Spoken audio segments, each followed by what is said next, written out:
Uh, got it. All right, so the mission of the Pennsylvania Hallowed Grounds is to honor, interpret, and preserve African American cemeteries and the burial sites of Civil War African American sailors and United States colored troops in Pennsylvania. Pennsylvania Hallowed Grounds connects and builds the capacity of the stewards of these cemeteries and burial sites and support conservation, documentation, education, and training. Working collaboratively with other groups and organizations. Pennsylvania Hallowed Grounds provide tangible encounters with memory and enriches the public understanding of history. Our board consists of a wide range of backgrounds and wonderful, wonderful people.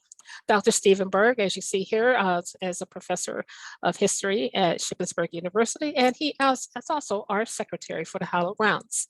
And he is also very, very active with the Locust Grove Cemetery in Shippensburg.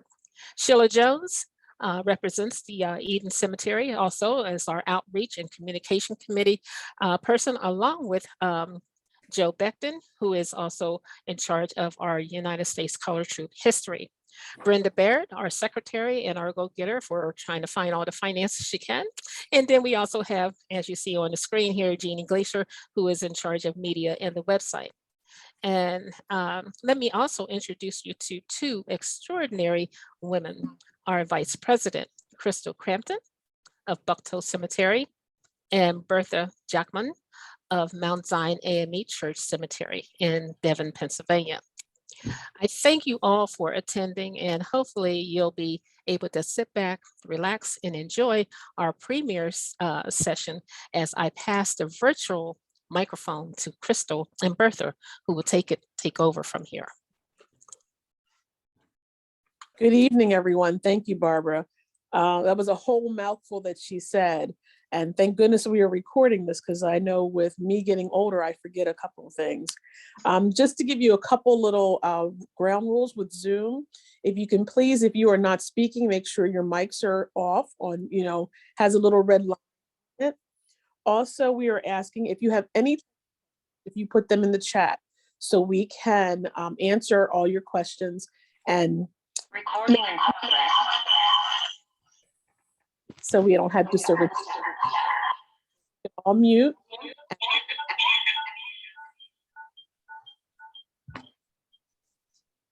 Okay, and at this time, I'm going to pass the mic to Bertha Jackman, who is going to start our program. And I thank everyone for coming and just putting their sense in. Bertha?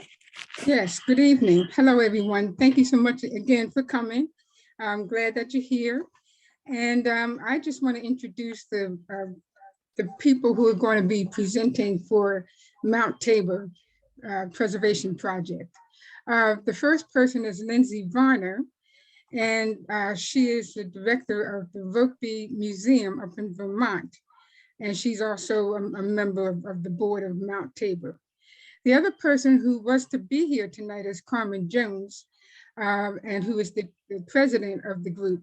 But unfortunately, she will not be able to join us this evening. So I'm going to let Lindsay get started. And I think what we decided is that, well, since she'll be the only person, she's the only person who will be getting questions. Ordinarily, it would have been the both of them. So Lindsay, you have it. Thanks so much, Bertha. So let me just share my screen here.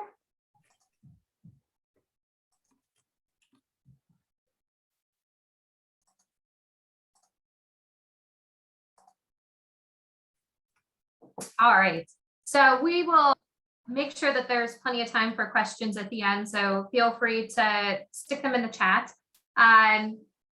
So unfortunately, Carmen could not join us tonight. Carmen James is the president of the Mount Tabor Preservation Project. I am on the board of the Mount Tabor Preservation Project. I've been with the project since the very beginning, starting with the first news that we did with the Gumby family and about their grandfather, Elias Parker, back in 2016. So this project has really evolved over time, and we've been doing a lot of work to really honor both the church and the cemetery in Mount Holly Springs. And I'm really excited to be speaking tonight because it's not often that we really have an opportunity just to talk about the cemetery. It's often that we are talking about the church and the preservation of the church, which I am going to just kind of give a brief introduction to how we got to the point where we were starting to learn about this site, and a little bit about how we're starting to evolve the story of the people who are buried at the cemetery and to recognize this space as hallowed ground. So what we always say is Mount Tabor and the cemetery near Mount Tabor started with a story.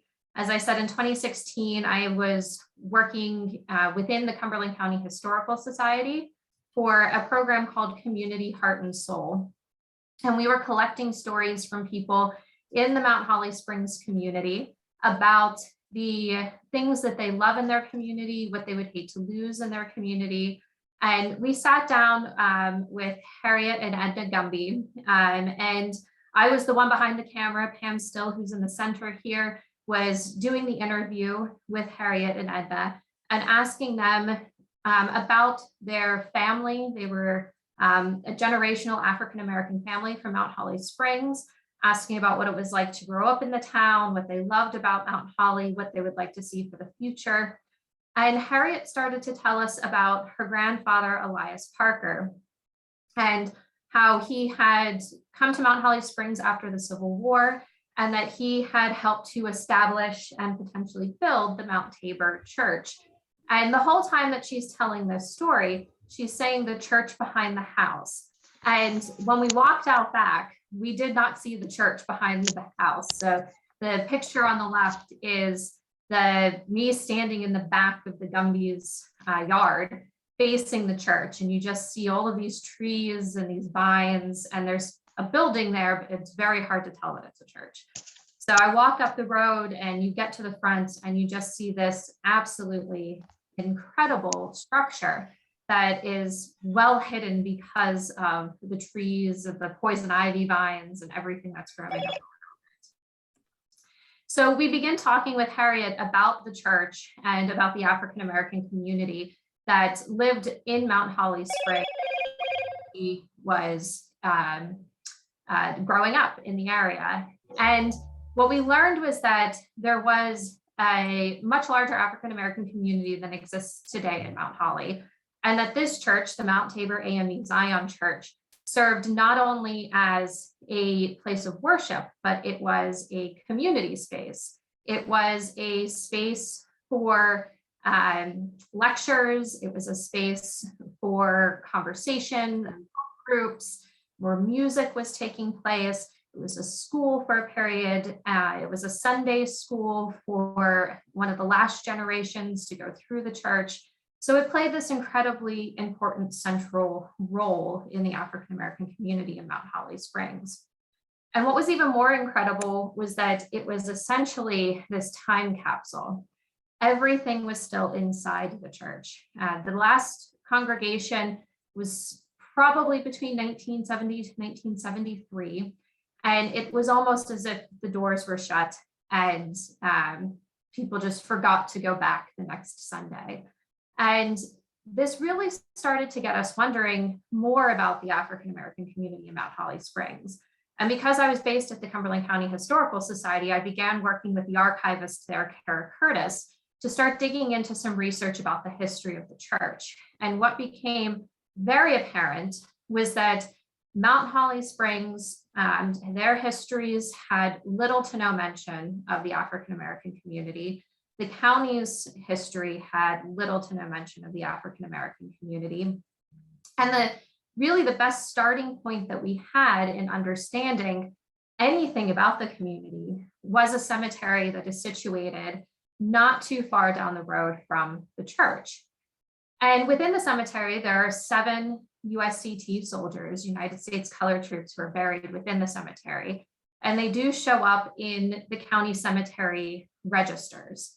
So that became our starting point for getting a better understanding of the community that was living and working in Mount Holly Springs, really from the 1870s onwards. And that really allowed us to start to get a better history of the Mount Tabor Church.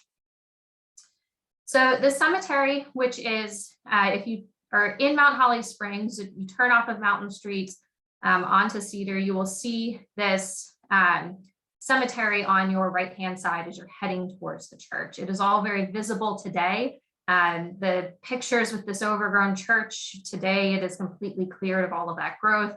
And as we go through the slides, you'll see that the cemetery is now very clearly laid out with a beautiful black fence going around it. But the cemetery was one of these places that if you blinked, you could easily miss it.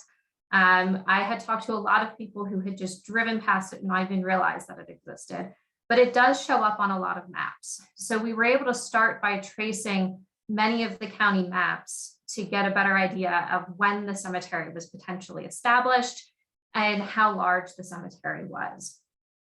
And during the course of my interview with Harriet and Edna Gumby, one of the things that really stuck out with us was the discussion, not just of the church, but also of the cemetery. And Harriet had mentioned it, one, because a lot of her family is buried there. Her grandfather, Elias Parker, is buried there. Her parents are buried there. She had siblings who were buried there. So it was no longer an active cemetery, but it was very close to her because it was a place where her family was interred. What became very apparent is that people would often call this the Mount Tabor Cemetery, but it wasn't tied to the church and to the congregation, but rather to the African-American community. As we started digging into the history, this was very clearly the segregated cemetery in Mount Holly Springs.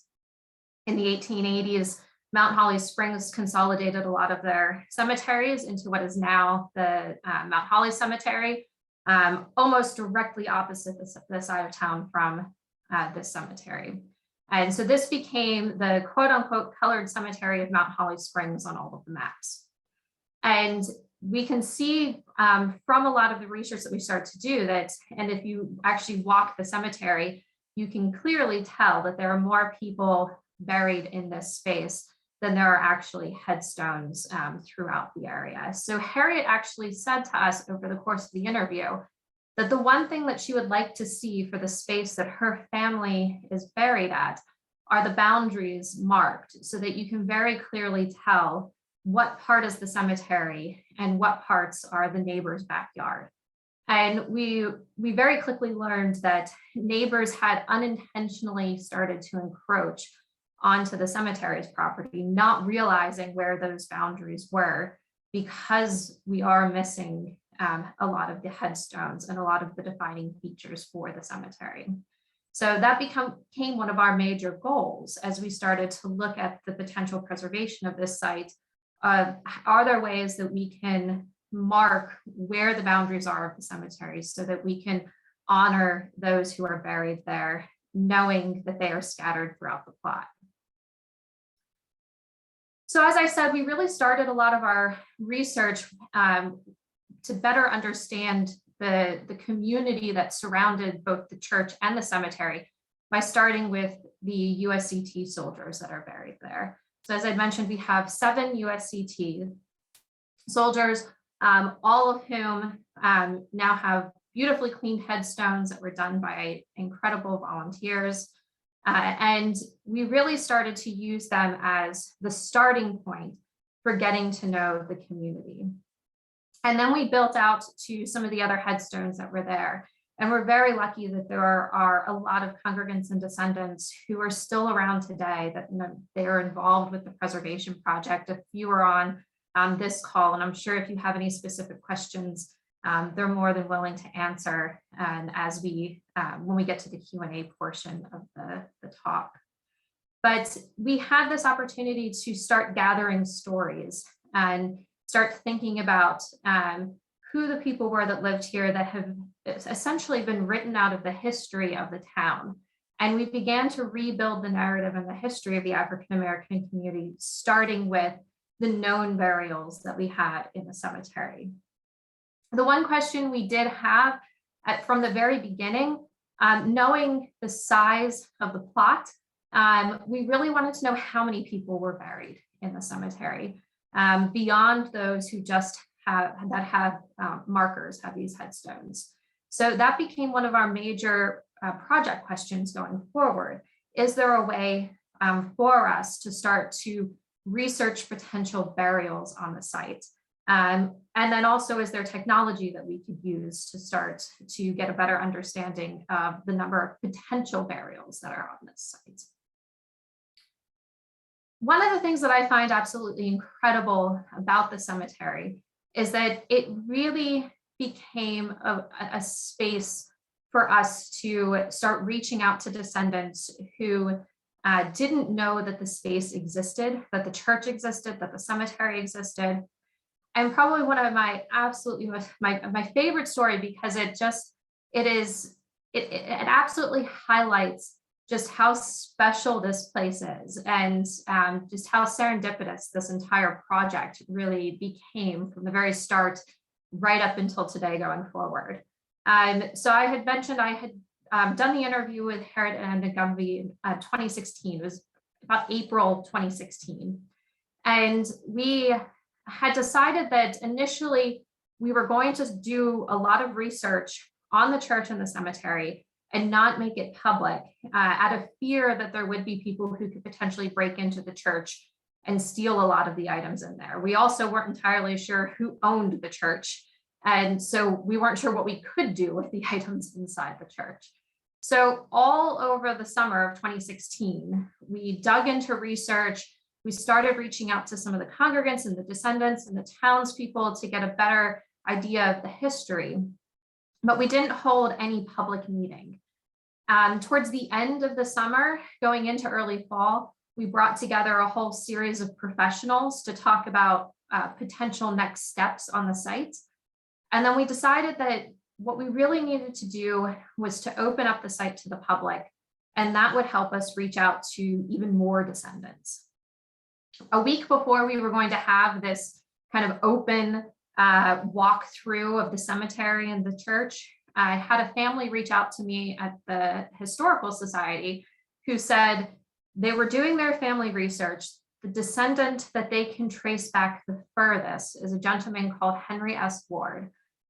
He is the last descendant that they can find in their family tree. They believed he had been enslaved.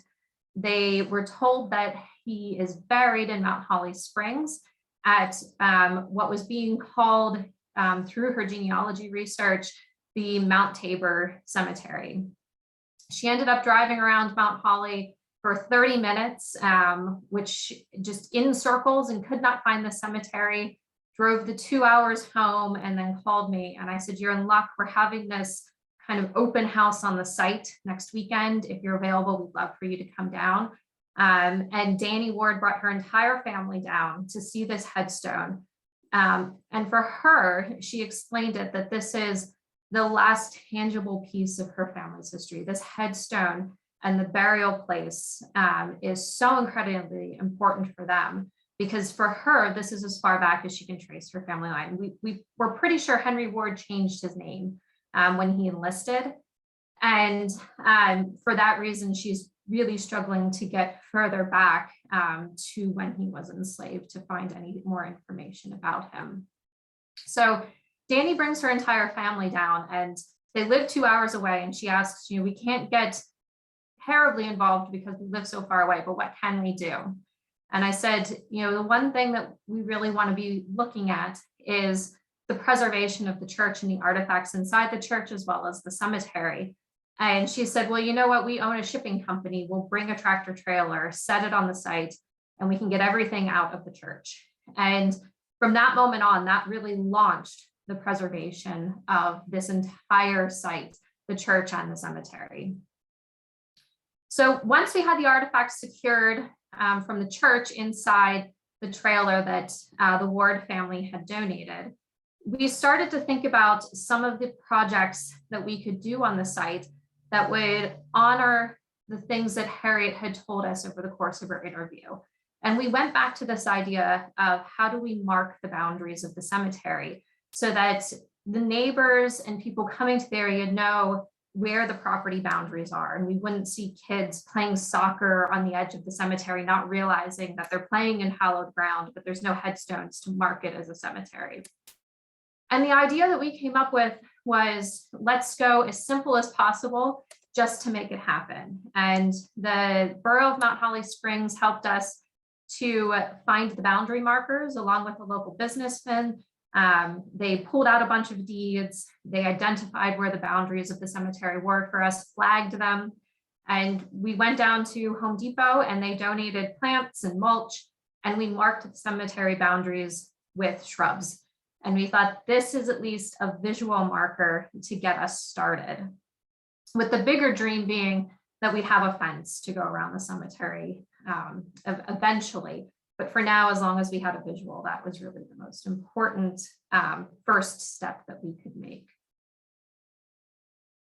And then once we had this visual of where the boundaries were for the cemetery, it really got us thinking about just how many people are potentially buried on the site.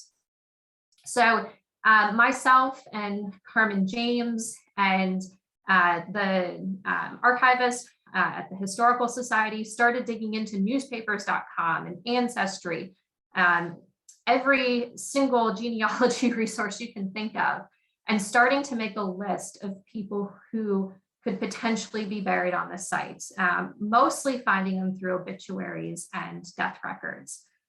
We were very lucky. She has passed away now, but a researcher, Janet Bell, did an incredible amount of research for the Lincoln Cemetery in Carlisle, Pennsylvania. And she included in that obituaries relating just to the African American community more broadly. And that included Mount Holly Springs. So she had already done quite a bit of research that we just hadn't realized she had completed, that really helped us to start creating a list of burials for this site. So as we slowly started to compile things, we got to, another 20 people, 25, 30 people.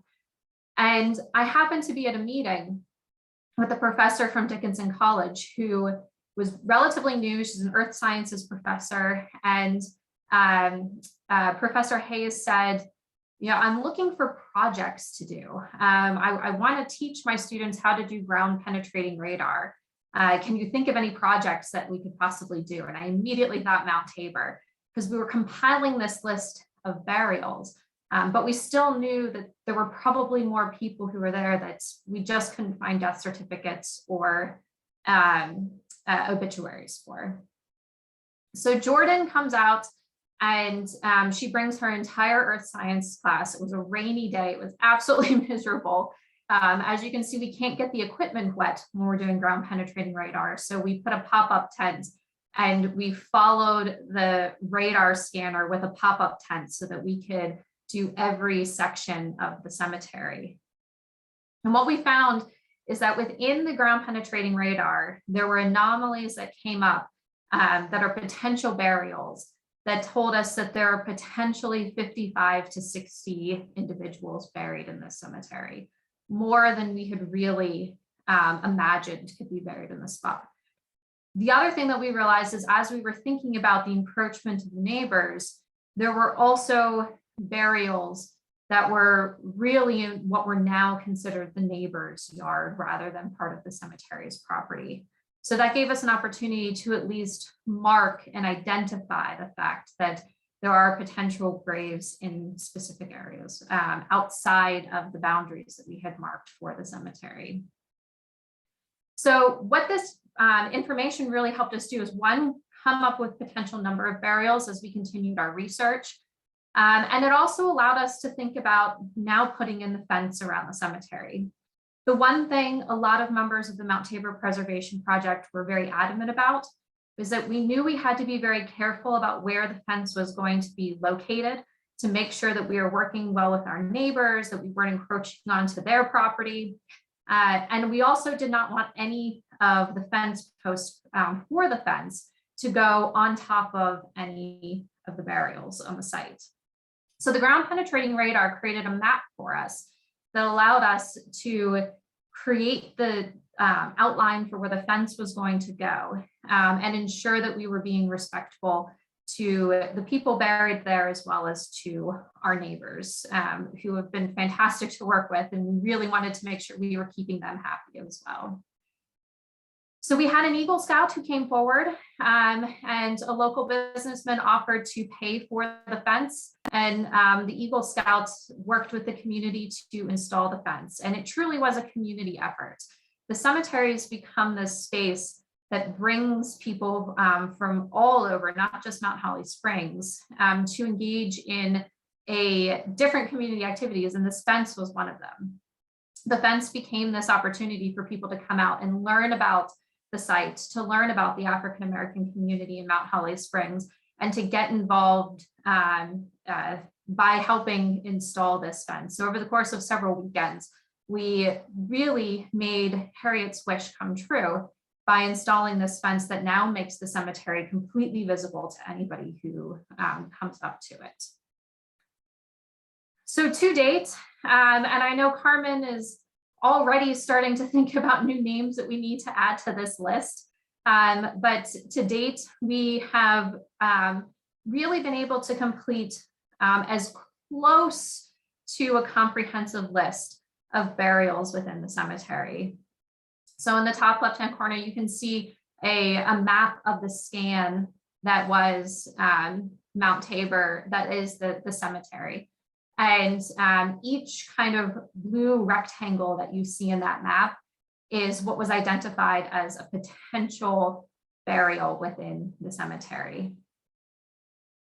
So within those potential burials, we came up with this list. We don't know where all of these people actually are buried, but we know that they're likely buried in this cemetery. And this is actually a screenshot of a new historic marker that is being placed in just on the outside of the cemetery. So if you were to visit today, you would have an opportunity to actually read this list and walk through the cemetery and see a lot of this research and the history that we have gathered. One of the other things we did is we partnered with the Cumberland County Historical Society and their Gardner Digital Library to honor the USCT who are buried there. While I was working at the Historical Society, we started this USCT project where we worked with Dickinson College students to research veterans from the USCT in Cumberland County. And we started with Mount Tabor's veterans as an example, and really started to build off of that so that we would cover all of the USCT in Cumberland County. And this is an ongoing project that they are still working on today, and it's almost completely volunteer led. And a lot of these histories that are being created have led to a number of realizations. One of the first things that I was actually adjuncting at Dickinson when we started this project, and a number of my students were absolutely floored at the lack of information that has survived on a number of the USCT soldiers that they were researching. So James Tyson is one of the more unusual biographies that we were able to create, in that we had an obituary for him, and we were able to piece together a little bit more of his life than we could for some of the other USCT soldiers who are buried at Mount Tabor. For some of the soldiers, we were only able to find their draft cards and death certificates. So we know potentially where they were born. We might have some census information on them, but there's very little information on their lives, their occupations, what they were doing after the war. And this became this kind of aha moment, I believe, for a lot of my students, for a lot of our volunteers who were working on this project, at just how little of the history had been saved, and what that does within the grand scheme of understanding the wider historical narrative of Cumberland County and the people who have lived and worked in the county over the centuries. So we really wanted to create a space at the cemetery that was both honoring the people who are buried there, but also, to the best of our ability, be able to tell their story and who they were and what they were doing in the community. So in 2020, because we couldn't do a whole lot of programming, but we could get together outside in the middle of July, we decided that for Juneteenth, we were going to create a series of videos. And these videos were going to be biographies of the USCT that are buried at the cemetery. And members from the Mount Tabor Preservation Project sat in front of the headstones and they read off these biographies. And I really encourage you to visit Mount Tabor Preservation Project's Facebook page. The videos are all on the Facebook page. We'll reshare them throughout during Juneteenth again this year. But it's a great opportunity to really get a better understanding beyond just the names on the headstones, but the people who are buried there and what they contributed to the town, to the county. So we honor the USCT in the cemetery in another historic marker that is going in on the space. So Henry Brown, William Jones, Richard Jordan, Elias Parker, Jesse Talton, James Tyson, and Henry Ward are all buried in Mount Tabor. And the volunteers have done just this extensive research project. And not only that, they've cleaned the headstones, they've reset the headstones. We've had a neighbor plant flowers in front of all of the stones in the cemetery, the markers in the cemetery. So it's really become this space of reflection and learning. And that was one of the main projects of the Mount Tabor Preservation Project, is that we want people to come to this site and learn, and to learn about the community, and to be thinking a little bit more about the contributions of the African-American community in Cumberland County. And I included this photo, I just received this a couple hours ago. One of the other things that the project was really interested in doing was putting a flagpole in the cemetery. One, as another visual to indicate that there is a cemetery essentially in the backyards of a bunch of houses just at the foot of the mountain in Mount Holly Springs. But then also as another way of honoring the veterans who are buried there. So today, this morning, the borough came out and they started digging the hole and laying the concrete to put the flagpole in.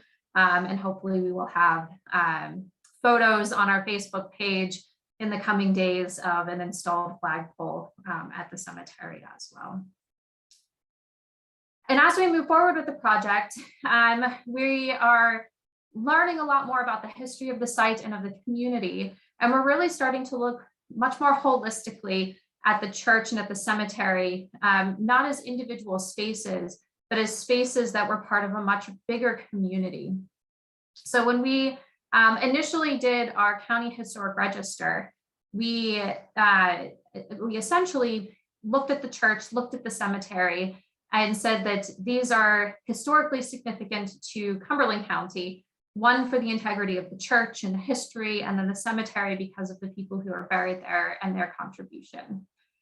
The site is now on the National Register of Historic Places. And when we were looking at the National Register, one of the things that we were keen to look at is the African-American community as a whole, that the church was a part of a much bigger moving piece, and the cemetery was a part of a much broader history, a history that hadn't been told. Very few people in the town knew that they even had a segregated cemetery. Until we started gathering stories, there was very few people who even thought that Mount Holly Springs was segregated at all. And we started to gather stories from descendants and congregants who had a whole series of stories that really talked about segregation in not just Mount Holly Springs, but in Cumberland County. So we want to use this space going forward as an opportunity to tell a multitude of stories that have been hidden and missing in communities, and really start to reincorporate the African-American story into Cumberland County's history. And the cemetery is one of those spaces. When I was doing on-site tours, and I think my last one was probably the end of 2020, since I now live in Vermont, I don't get to come down and do them as often. But the cemetery was always one of my favorite places to take tour groups, because it's such a wonderful space to talk about individual people and to really personalize this history and this story.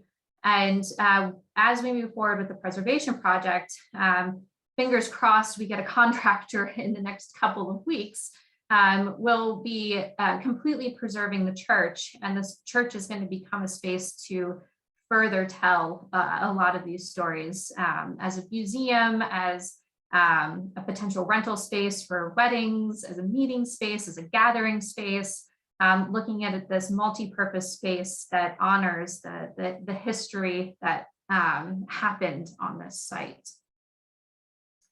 So if you want to know more about the Mount Tabor Preservation Project, I encourage you to go to our website, mounttaborpreservation.com. There's a whole series of videos.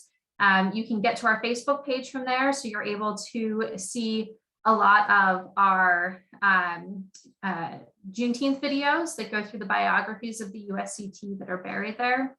And you'll also learn a little bit more about what's happening currently at the project. We have regular tours taking place. There's one taking place this Saturday.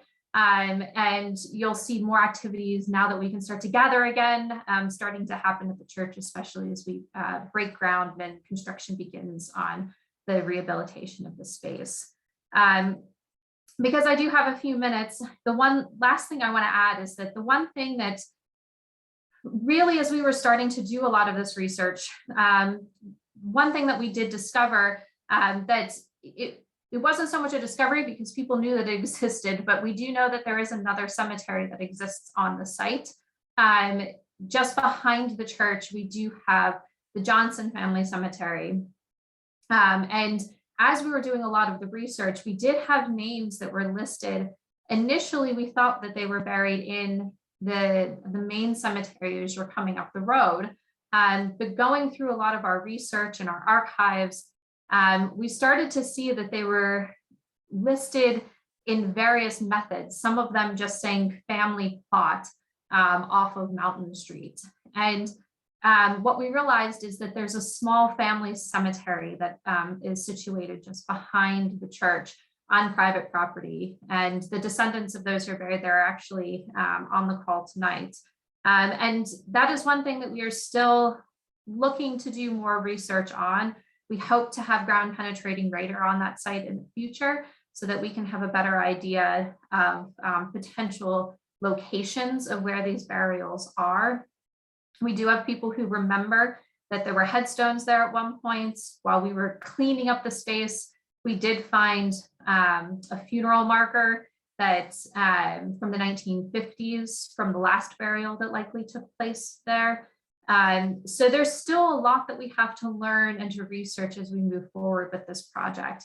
And I think that's one of the exciting things about the Mount Tabor Preservation Project is we have a lot of volunteers who are continuously doing this research and updating the history and rewriting the narrative because we are just constantly learning more. So that's one thing that we don't have the full story of. And we are hoping that going forward, we'll be able to start incorporating the Johnson family story and that cemetery into more of the history at Mount Tabor. So with that, I'm happy to take any questions that people have. And like I said, I encourage you to please visit our website to learn more and to watch some of the videos and the stories of the sites.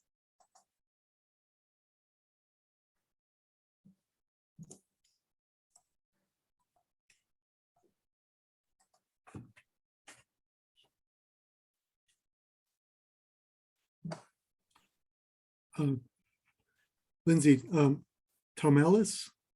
Well, I'm his wife, Lynn. Can you hear me? Yes. Okay. I'm with the Radnor Historical Society in Wayne, Pennsylvania.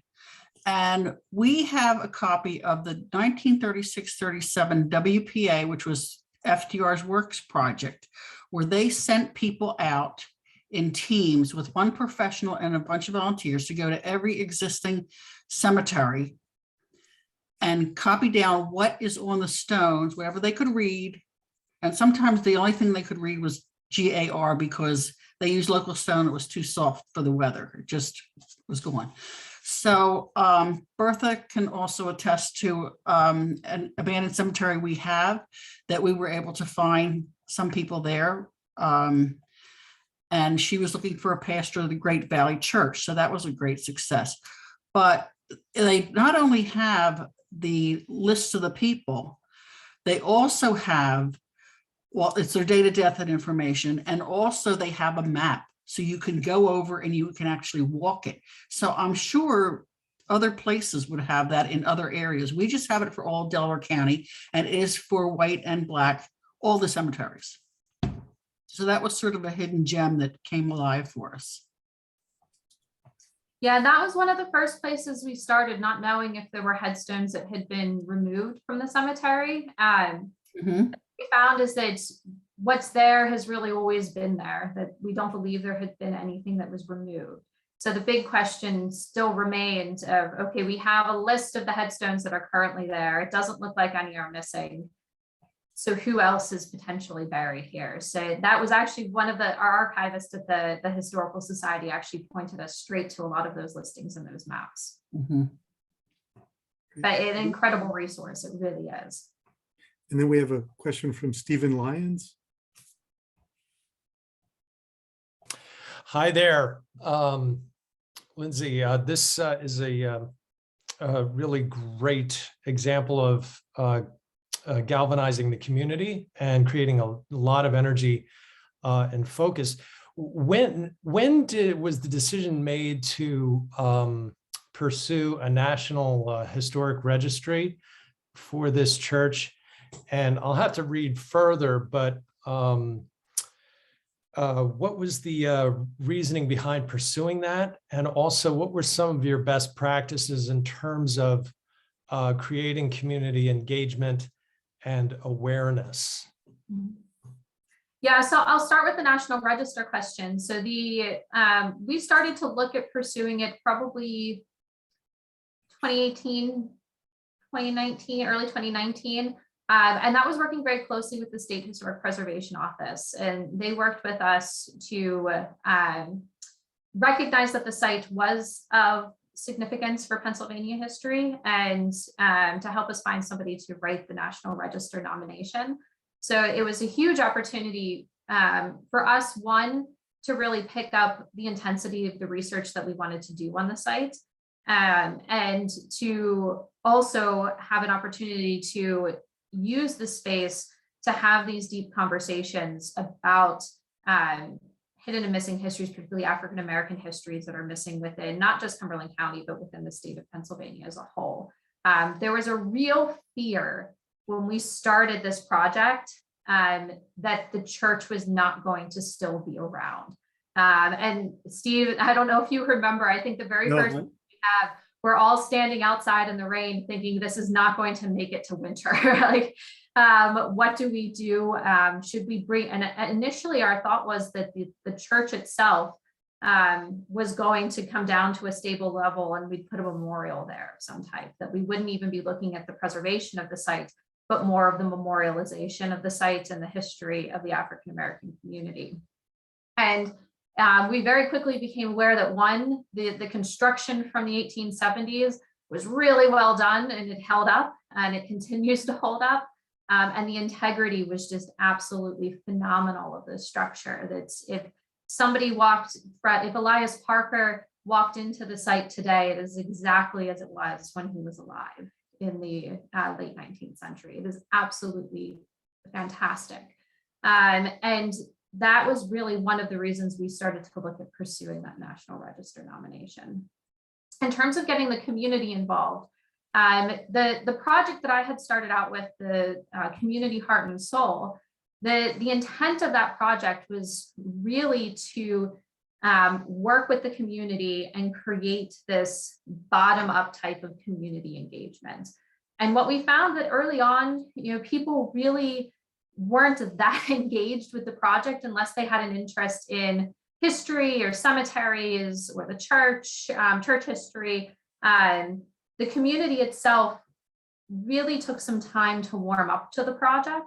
I was going to borough council meetings. We were going to the library to do presentations.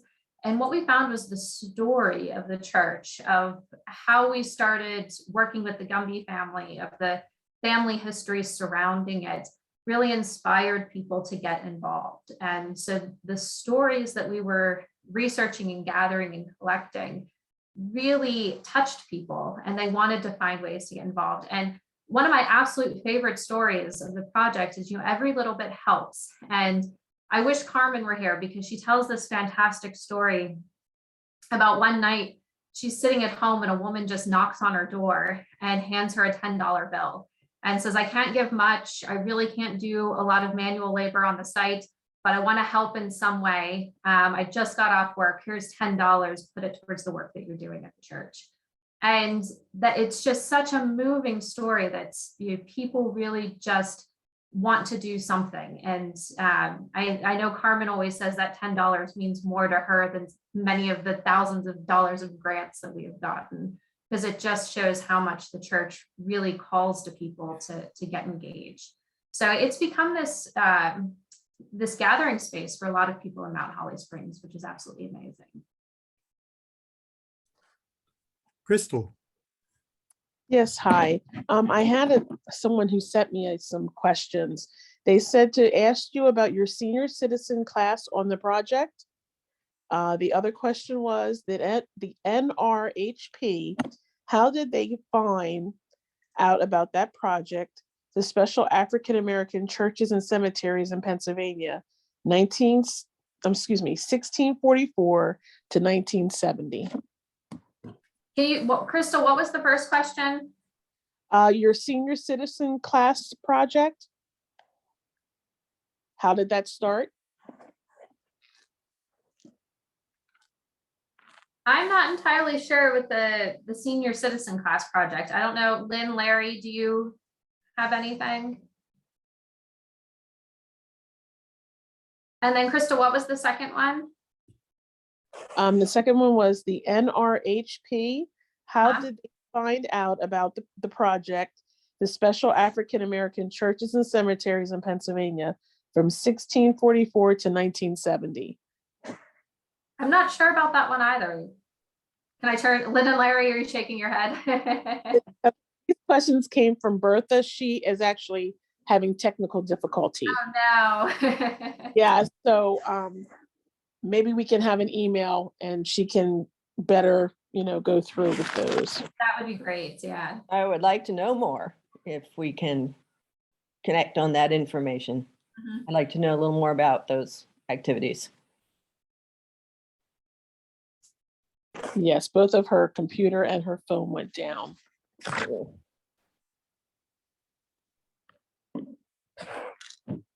Well, I just have a comment, and this is Anna Barber talking here. Lindsay, thank you for a wonderful presentation.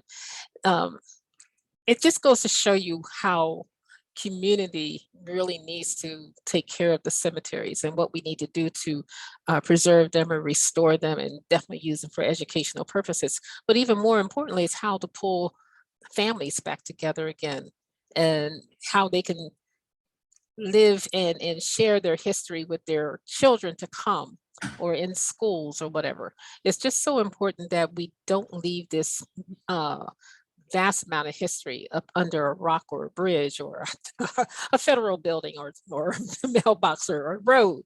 But it's brought to light in that it pulls you together. The Gumby family, not only are they from the Mount Holly Spring area, but they, some of them migrated into Harrisburg.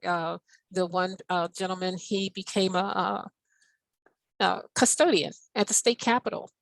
His children and grandchildren are in the Harrisburg area, in Stilton area. I went to church with some of them down at the Mount Zion Baptist Church, and Angela Gumby still down there playing her heart out on her piano, I mean, she's phenomenal people. And so it connected all of them to this Mount Holly Spring. Some of them knew where they were coming from and others had no idea. So this just opened up a whole new segment of their lives that they could share and add to this vast amount of history. So Lindsay, thank you. I commend you for really pushing this forward and making it happen. And I do hope that all the other stewards around the state and around the country get to do the same type of thing. It's very, very important for us to do this. We have a question from Ben Harvey. Ben. Get myself unmuted here. This was a great presentation. Thanks so much for presenting, Lindsay. I was just hoping to reach out to this community this evening. My company, ASC Group, is actually working with the National Trust for Historic Preservation and the Pennsylvania State Historic Preservation Office on another project that's very complementary to this. It's about reaching out to the African American community to ask the community to share the important stories and the important places that are located throughout South Central Pennsylvania. It's called the Chesapeake Mapping Initiative. I put the link in the chat.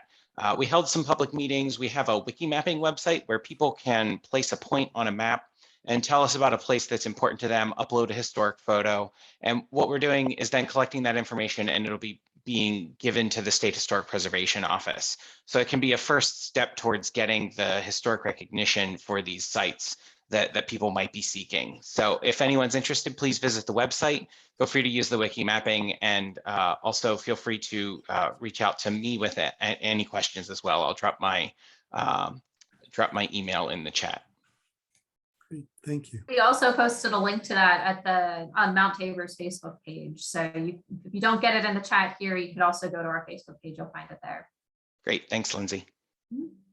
Another thing to look into is what we did on our abandoned cemetery was the Pennsylvania laws on abandoned cemeteries, because in some places, the township, which didn't thrill our township, has to take it over for like mowing and maintenance and stuff. So they kicking and screaming, they may have to do it, but it depends on the state. Yeah, and that was an incredibly important part with both Mount Tabor Church and Cemetery. There were no known owners. So with the church, we realized it took a couple of years to figure out that the church essentially was owned by the AME Zion Church, even though they had no record of it, but they were an active congregation and the church was sending a minister. So the church reverted back to their ownership after the congregation left. And the cemetery is essentially not owned by anybody because it was a community cemetery. And so we're working with the borough to ensure that both sites are under the same ownership, which in this case would be the borough of Mount Holly Springs. The AME Zion Church essentially handed over ownership of the church to the borough, which is allowing us to undertake this preservation effort. The one thing about that, you have to be very careful, because when the borough actually becomes the owner of the cemetery, then they really can do what they want. And right now, because you got eyes on this cemetery or on your cemeteries, it's going to make sure that the cemetery is not going to be considered abandoned, and then they're going to have it up under a park like they did down in Gettysburg, or where they're having other cemeteries that are, somebody's playground. So you got to be careful, because once they end up having that property and they're in charge of that property, they're going to do what they want. So make sure that you keep your eyes on what they're doing. Be involved with your boroughs, make the decisions with them, because they will turn around and next thing you know, it's just a playground and you're playing hoops on it, Yeah. So be careful. It's absolutely true. And one of the things with this project, it really helped to launch a whole other series of conversations around Cumberland County about what happens to cemeteries. And it opened up the door to have a conversation about Lincoln Cemetery in Carlisle Borough, which is now a park and was turned into a park in the 1970s. And there's now a whole memorialization effort, but the damage has really been done. And we're not going to be able to bring the cemetery back, but we can honor the fact that it is still hallowed ground, that nobody was actually removed from the cemetery before the park was put on top. We've been very lucky, I think, with the preservation project in our relationship with the borough, but you're absolutely right, Barbara. There's so many caution flags that go up when you are thinking about municipalities taking over some of these cemeteries. Crystal. You're on mute, Crystal. I'm so sorry. I'm trying to kind of multitask here. I have actually I have a shout out and I have a question. My first question is to Mr. Foster. It is asked, how did you get involved in this project and what does it mean to you and your family? I actually did not get involved from the very start in 2016. I was contacted by Carmen James. I think it was maybe a year and a half after this project got started, and was asked if I would be interested in, volunteering to help with the restoration and any work that needed to be done. So I was more than happy to do that because there was a time when I used to look at this church because that was the church that I went to, and I saw it in such disrepair, and I just figured one day it's probably going to fall down. So getting the opportunity to be able to do something to help restore the church, that meant a lot to me. So that's pretty much how I got involved. And most of my family went to that church. Like I said, I grew up going to Sunday school there. All of my family, Sunday school, church, Christmas services, Easter services. So it means a lot to me to be able to bring this back and kind of give it new life. Did I answer your question? Yes, you did. Thank you. Also, as I said, I want to ask Lynn, how did she get involved in this project? But before that, I wanted to just do a really quick shout out. Some of you might know, some of you might not know. There's a lady named Joyce Workman. I'm going to say her name wrong, I'm going to spell it. WERKMAN. And she is the founder of Camp William Penn Museum. Has done some marvelous work. And there's 2 books that she has done, kind of like the work we are doing. One book is called Where Have All the Soldiers Gone? Another book is called Slaves and Soldiers in the Cemetery. So if you guys are just have some time, as we all do, you can do a little research on that. My question again is to Lynn. How did you get involved in this project and what does it mean to you? Can you hear me? Yes. Yes. Oh, okay, because it doesn't light up. All right. Truthfully, I don't remember how I first heard about it, but word came to me somehow that they were going to clear the brush on a cemetery that was near where I live. And this was the Johnson Cemetery that's behind the church. And I thought, well, maybe there's going to be, a little digging, a little excavation, cleaning stones, which is an interest to me. So I went and helped. And that was about 2 years ago. And I just got involved with the project from there. But I have an interest in the cemeteries. I have an interest in the genealogy and how everyone in that community was related, particularly 1870 to 1880 or 90. And I found that almost everybody there was related by marriage or blood, which is fascinating and something I'm still working on. We'll see what happens next. I have a great interest in archaeology and old cemeteries and old buildings. And, this just wonderful to me. It's miles from my house.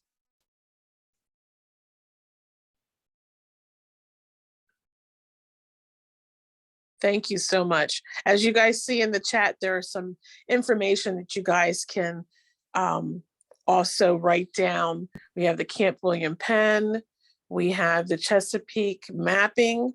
It was Mr. Harvey. We have Renee Ingram, who has given some information.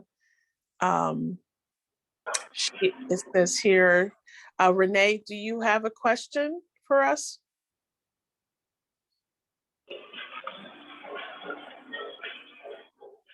Thank you, Crystal. Actually, I don't. I just wanted to say this has been such an informative presentation. I participated last year, and I'm so pleased to hear about Mount Tabor. And we just added that site about 2 weeks ago to the mobile app. So we're trying to get the word out as much as possible to African-American sites throughout the country, but in particular endangered historic sites, and many of them are cemeteries throughout the US.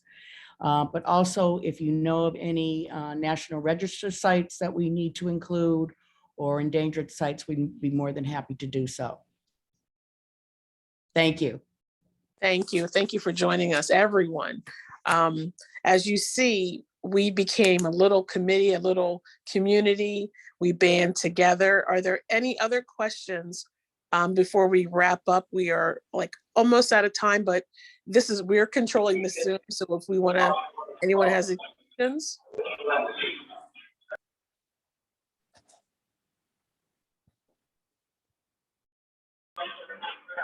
My name is Kevin Hurst, and I belong to a service called Saving Our Ancestors' Legacy, and we're trying to rehabilitate the Lincoln Cemetery in Harrisburg, Pennsylvania. And 3 years ago, I walked past the cemetery looking for celebrities, Civil War correspondents, and I found out my mother's grandparents were buried there.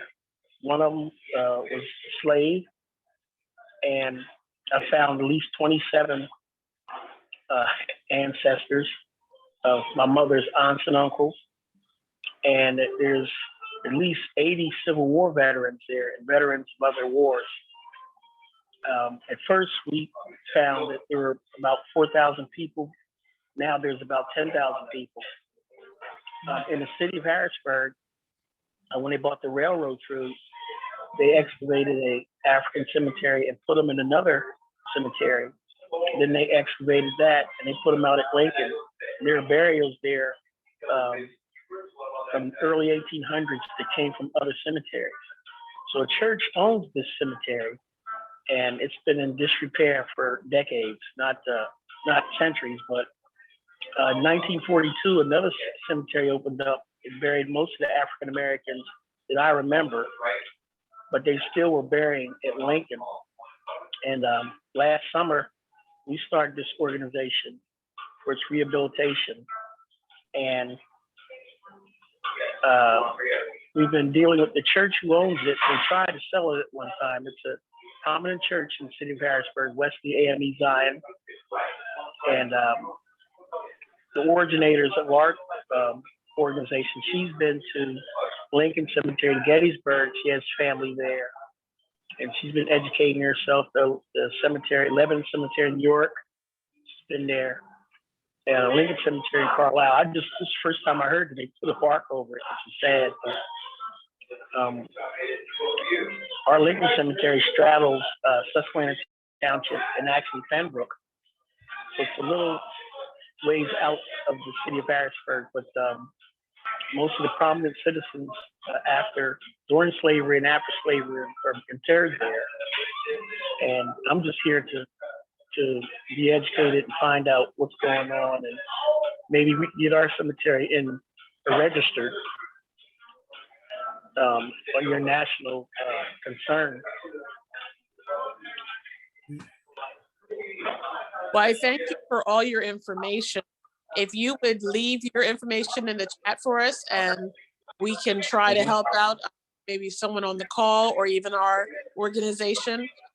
This is how we kind of get the word out. So we're asking people to, check out these sites, check out what's going on as Barbara said, what's going on within your boroughs and your townships, because some of these places will disappear if there's people not like us that are doing these things. We thank you very much. I do see Bertha is back on.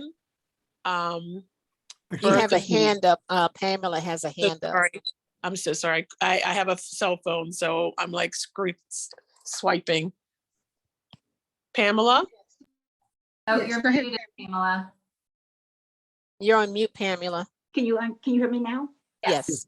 Okay, thank you so much. This has been a wonderful presentation, and listening to your questions and answers has just been invaluable. I am representing Green Lawn Cemetery, which is located in Chester Township, Pennsylvania. And Lynn, what you said about boroughs and municipalities having responsibility for abandoned cemeteries, I'd really like to talk to you in depth about that. Green Lawn Cemetery was founded by my great-grandfather in 1907. He was born a slave, never knew his parents, born in Chestertown, Maryland, and somehow ended up in Chester, Pennsylvania, and started what became one of the largest Black-owned cemeteries in the state. Unfortunately, the line of succession has died out. The cemetery is what's called now an orphan cemetery. And there's been a wonderful group of volunteers who have worked diligently every year trying to get the grass cut, getting the cemetery maintained, getting listed people who died there. Unfortunately, we can't find the records, but certainly I believe it is an historic cemetery and very much worth saving. We have a number of Civil War vets, GAR, USCT, buried in the cemetery, and we are in the process now of doing some really intense research on it.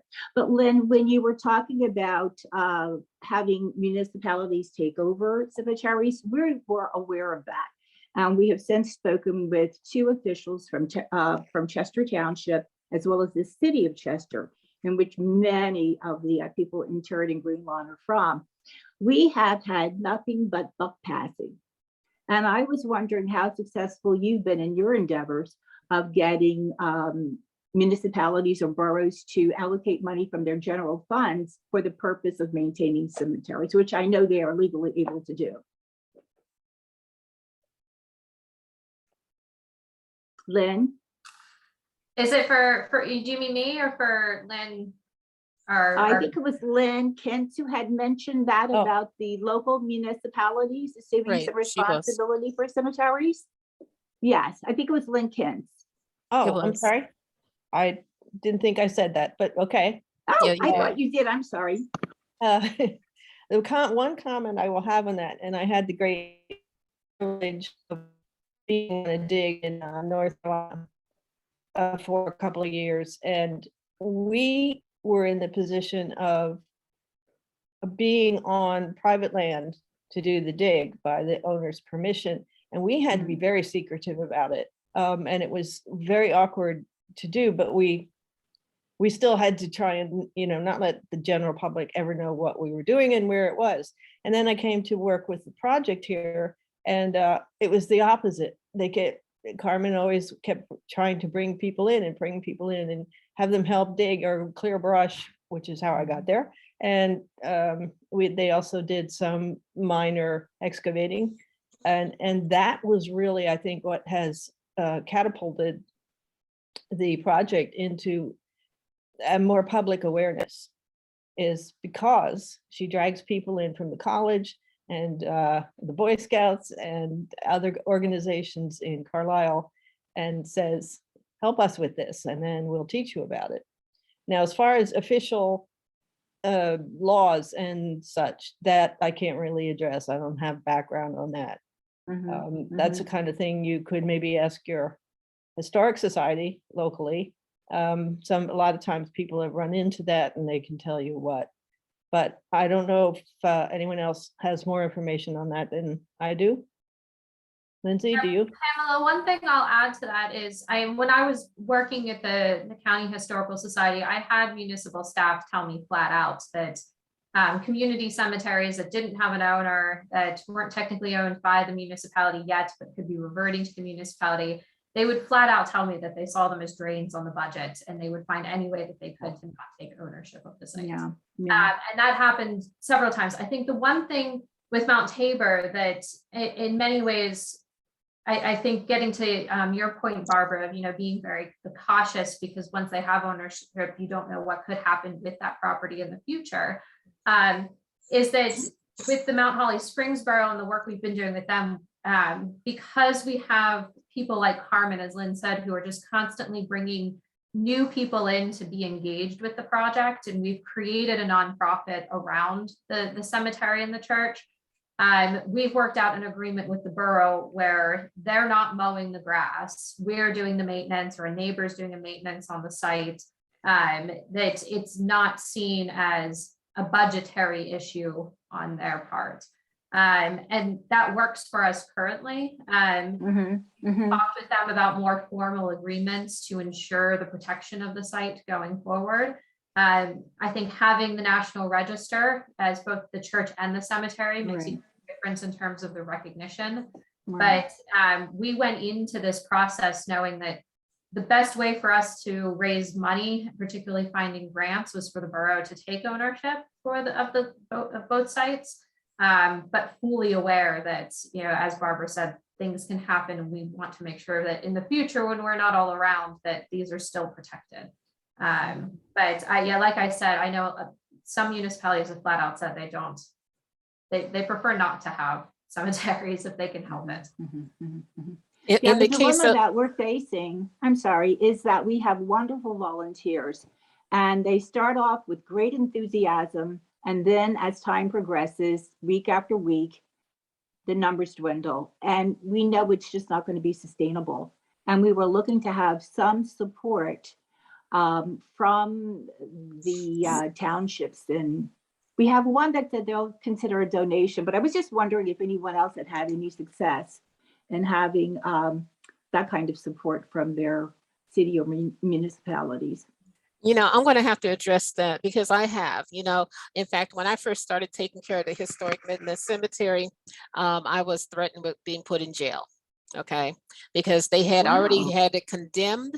They had decided that they were going to remove the bodies and put them in a different cemetery, and they were going to place housing there because they saw the land as being very profitable. It's on top of a hill. You can see over across the Susquehanna River over to, you know, the South Mountains. You can see, you know, Cumberland County and you know, Perry County, just about from all the vantage points there.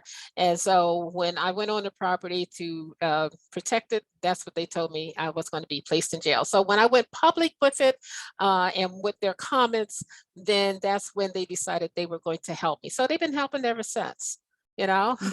And also the town beside it, where all the people really came from, they kick in a little bit of money every year, you know. And then also I was bringing out inmates to help clean off the cemetery, you know. So ultimately, you know, I mean, it's a rough road, but yeah, hey, somebody's got to do it. And all I can say is just try to keep the enthusiasm there. Go into the schools, try to get the students to come out and learn about their history and why they need to help preserve it, because we got to be able to hand this over to somebody, you know, and make sure, even though you get it on the registry, the National Registry, or, you know, Pennsylvania State Markers or whatever, it does not assure that it's going to hold it forever, because just like everybody changes, so does politics change, and what their needs are going to be is going to change too.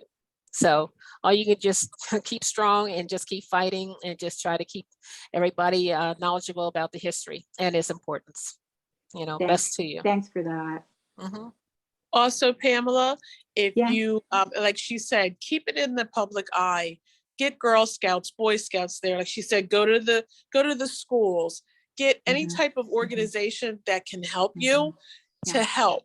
Also, when you're doing that, get the news involved, get the papers involved, get the magazines involved, because after that, you always want to keep it in, like she said, if you can pair together with the historical societies for perpetual care.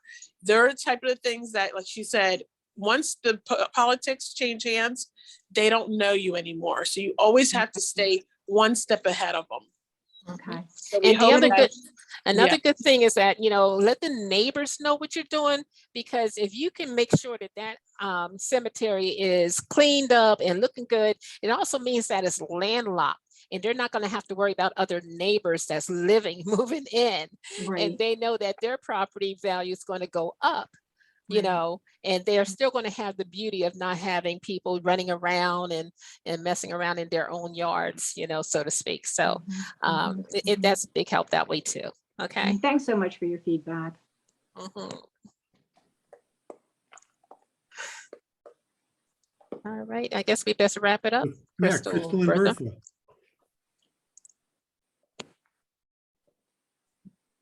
Bertha? Yes, I'm here for the moment. I apologize to everyone. I was having technical difficulties with both my laptop and my phone, so I was in and out. I just want to say what I did hear and what I know I'm going to be hearing about is how fantastic this whole program was. And we cannot thank you enough for joining us for all these important points that were discussed. So you'll be hearing from us. And I just want to say thank you again on behalf of Pennsylvania Hallowed Grounds.